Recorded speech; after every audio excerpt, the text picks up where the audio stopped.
with Houston Dash defender Avery Patterson.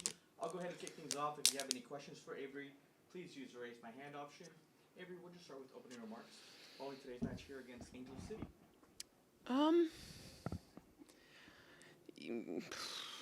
That's hard to put into words. This game, I think, for me, it's a performance to be proud of regardless of the result. I think that we were the dominant team for 98% of the game. And for that to be the top two teams that are battling for the top seed in the table right now, it kind of shows where we're at right now and where we potentially can go. So yeah, I think regardless of the result and minus 5 minutes of the game, it's a performance that we'll be proud of. Thank you for that. If you guys have any questions for Avery, please raise your hand. We'll start with Jeff. Go ahead. Hey, Avery, Jeff Kasu for the ESPN. You mentioned that performance and top of the table. I'm curious, in a few years here in Houston, this had the feeling of a really big game. I know it's March, but is there value in experiencing that as a group and being proud of that performance, given what felt like higher stakes, all things relative for March? Yeah, I think, like you said, it is March. It's such a long season. We'll be playing until hopefully late November, early December. So, yeah, it's a game that it's good that we had under our belts, like you said.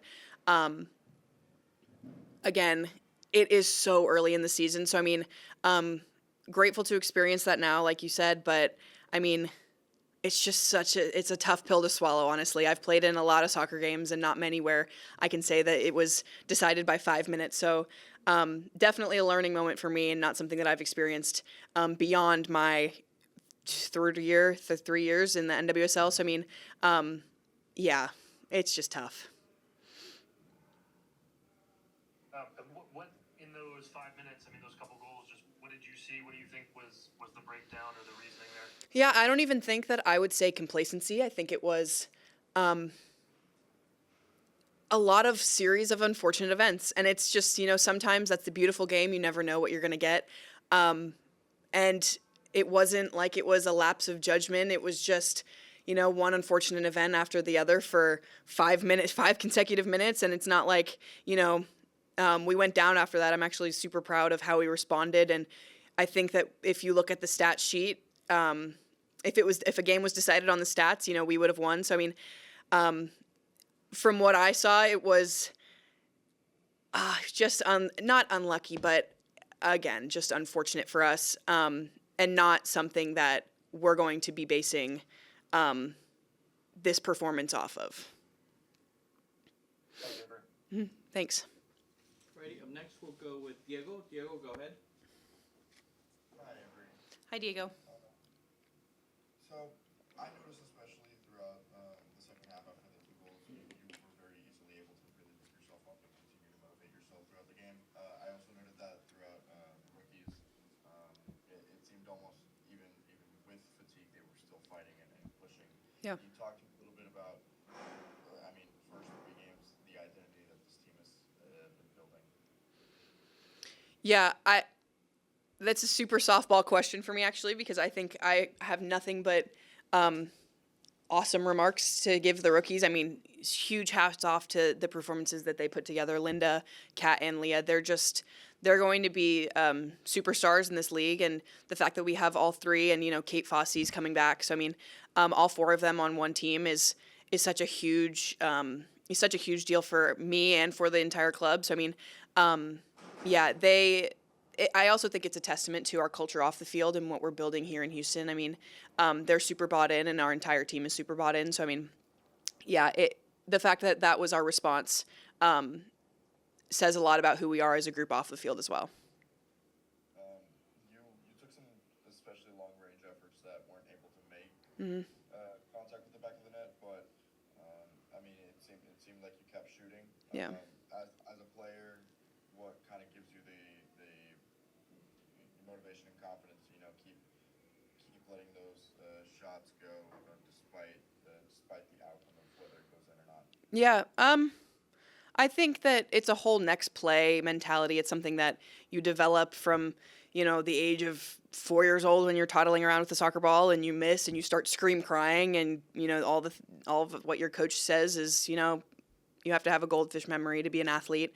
I scream at my brother. He plays basketball in college and he misses, 70% of his 3-pointers and all you have to say is keep shooting. So, I try not to be a hypocrite and take that to heart as well. I also just think that, one of them's going to drop at some point, and to have the confidence and the self-confidence to know that is, I think, why I continue to shoot and take chances. And then final question for me, you're heading back home to play Louisville. Talk to me about how do you and the team look to kind of flip the page and kind of try to get a positive result there? Yeah, I think, everyone is pretty pissed off after that game. So, I don't think that it's going to be super hard to motivate people. I think that if we all were given the opportunity to play that game tomorrow, we would. So, I think that it's going to be a game where we take out some of our frustrations and find the back of the net and score more goals and can, concede less goals and, come out with a win. Awesome. Thanks. Safe travels back home. Thank you. Anything else for Avery before we wrap up here? I think Jeff raised his hand. Did you have a follow-up? Thank you. No, you mentioned the culture piece and being proud of what you guys are building. Yeah. Just wanted to follow up quickly on what maybe feels different and or do you feel like it's just sort of a continuation of a foundation that maybe was laid last year? Yeah.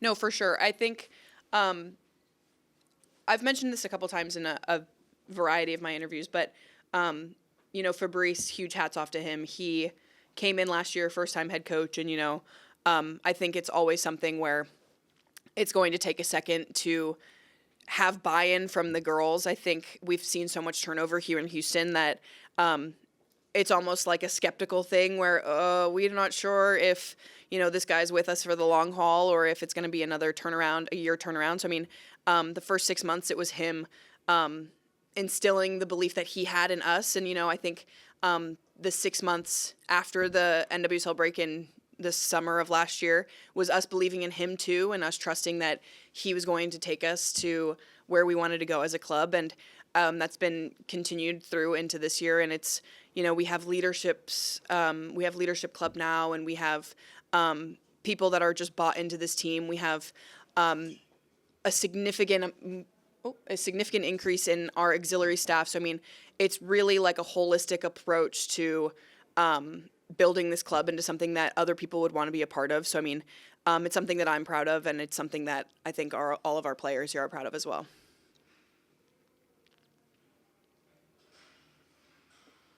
Perfect. I think we'll close with that one. Thanks for jumping on, everyone. We'll share this later tonight. Thanks.